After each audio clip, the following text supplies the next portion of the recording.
The IGCSE course is a popular course taught by myself, Mrs Cahoon, and by Mrs Bates-Brownsword.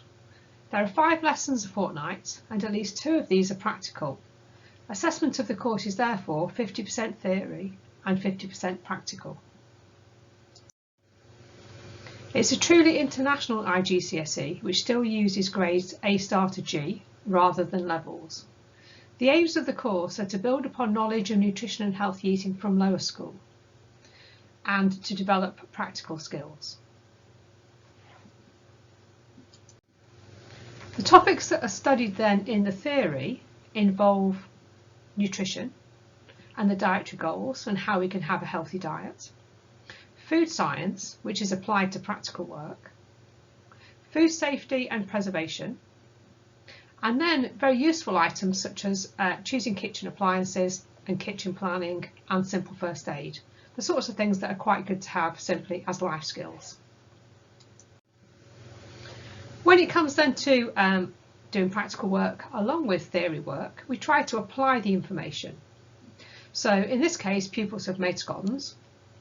They will have learnt about raising agents, and then they will put that into action when they made the scones, looking at the difference of the raising agents and the final end result with the Maillard browning and the dextrinisation when the scones were cooked. The written exam is 2 hours long and is taken in the June of Upper 5. It accounts for 50% of the final exam grade and is a mixture of short answer questions with an essay at the end of the paper. It's quite a demanding paper that requires some very factual knowledge, but plenty of time is spent preparing for the paper, so it's nothing to worry about. Practical is a key part of the course and pupils will cook every week. It's therefore important that you actually enjoy cooking and obviously eating. A range of savoury and sweet recipes are made. We can adapt the recipes to cover most people's special diets. So we do have people who are vegans and vegetarians, as well as people with allergies to nuts and to dairy, and we really do adapt. It would, however, be very helpful if you were a vegan, if you were happy to use eggs in your final exam, purely because the end results tend to be much better with eggs if you're making cakes. But other than that, we can adapt for the rest of the 2-year course. It's fine.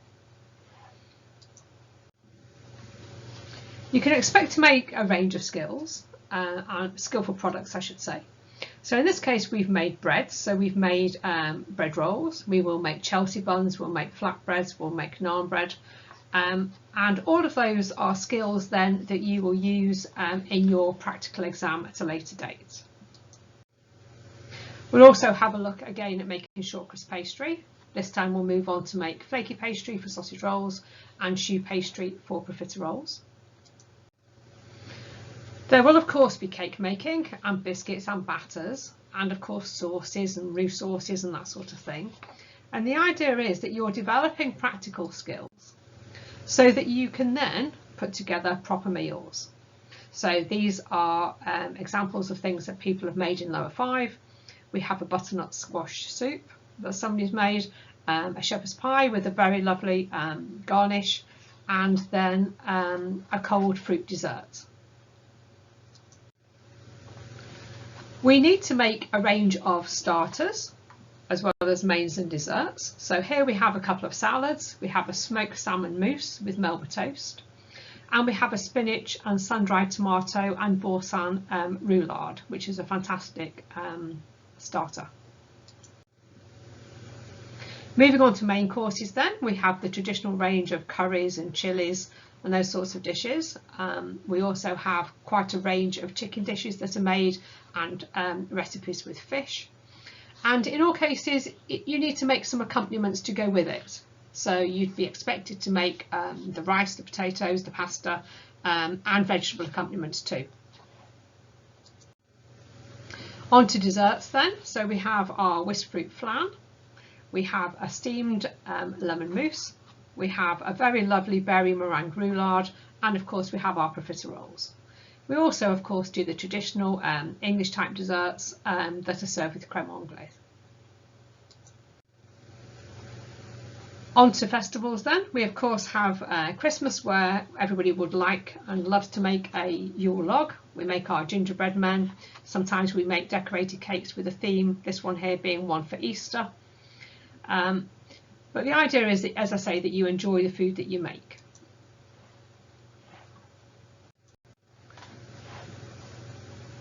Moving on to exams then.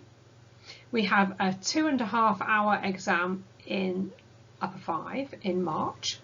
90 minutes of that is taken as a planning exam, and you'll sit down in the exam hall and you'll be given a topic, and then you'll choose your practical work, and then a week later you'll come back and you'll have 2.5 hours to actually physically make the practical work.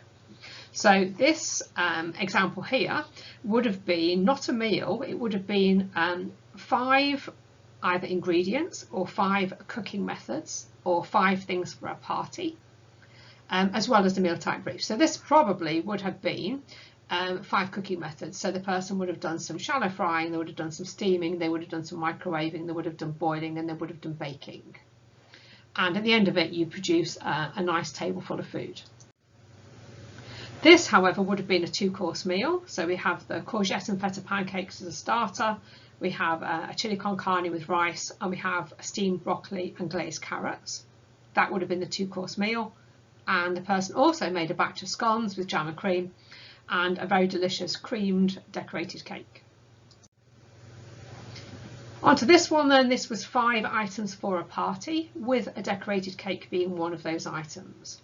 So we can see that the person's made some smoked salmon and dill mini quiches, some pizza whirls, some sausage rolls with homemade flaky pastry, some gingerbread men with a melted mixture, and then a lovely whisk sponge that they have decorated. This is the same sort of brief. So we've got our quiches, sausage rolls, we've got some scones, some blushed tomato scones here, some gingerbread men and a cake. And you'll see that people tend to make quite similar items. Although we make a good range, people get a repertoire of skills and they try and reuse those skills if they can, because they know that the results are fabulous. You can see that there's an opportunity to theme your tables. So we have parties here.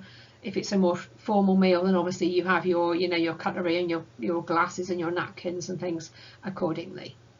So that's pretty much the course. As I say, it's a popular course because of all the practical work involved, and it's one that most people really enjoy doing, because you're guaranteed at least once a week to be up and about and doing something very active, taking photographs of your work and enjoying the practical work that you have made.